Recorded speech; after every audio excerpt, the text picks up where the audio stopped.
How hard is Doric Greek to learn? Have you ever wondered how challenging it is to learn Doric Greek? This ancient dialect has a rich history, but it is not as straightforward as picking up modern Greek. Let's break down what makes Doric Greek unique and why it can be tough to master. Doric Greek was spoken in regions like the Peloponnese, Crete, and some southern Aegean islands. It is one of the more conservative dialects, meaning it keeps many features from ancient Greek that other dialects have changed. If you are used to modern Greek or Attic Greek, you might find Doric Greek quite different. One of the first hurdles is the phonological differences.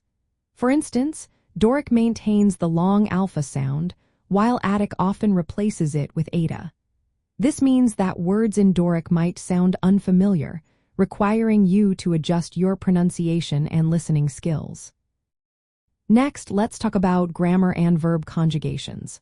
Doric Greek has unique verb endings, like the third-person plural ending, sigma alpha nu, which is different from the Attic sigma iota.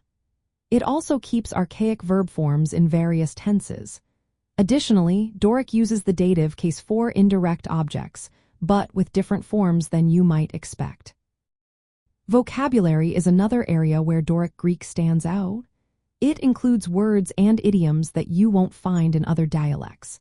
Many of these terms relate to rural life and agriculture, reflecting the dialect's origins in less urbanized areas. This specialized vocabulary can be quite a challenge for learners. Another factor that complicates learning Doric Greek is the limited contemporary use and resources. Unlike modern Greek, Doric is not a living language today.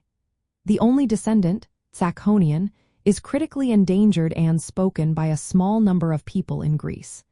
This lack of speakers and learning materials makes it hard to practice and immerse yourself in the dialect. Doric Greek also appears mainly in ancient texts, such as the works of the poet Alcman and Greek tragedies. Engaging with these classical sources can be complex and often requires some background in ancient Greek literature and history. For those traveling in Greece, learning Doric Greek is generally not necessary for communication. Modern Greek is the language spoken today, and it will serve you well in most situations. However, understanding Doric can enrich your appreciation of Greece's linguistic heritage, especially when visiting historical sites in regions where Doric was once spoken. In summary, Doric Greek can be quite hard to learn due to its unique phonology, grammar, vocabulary, and limited modern use. For those interested in ancient culture and language, studying Doric can be rewarding but requires dedication and access to specialized resources. For everyday travel and communication, focusing on modern Greek is the more practical choice.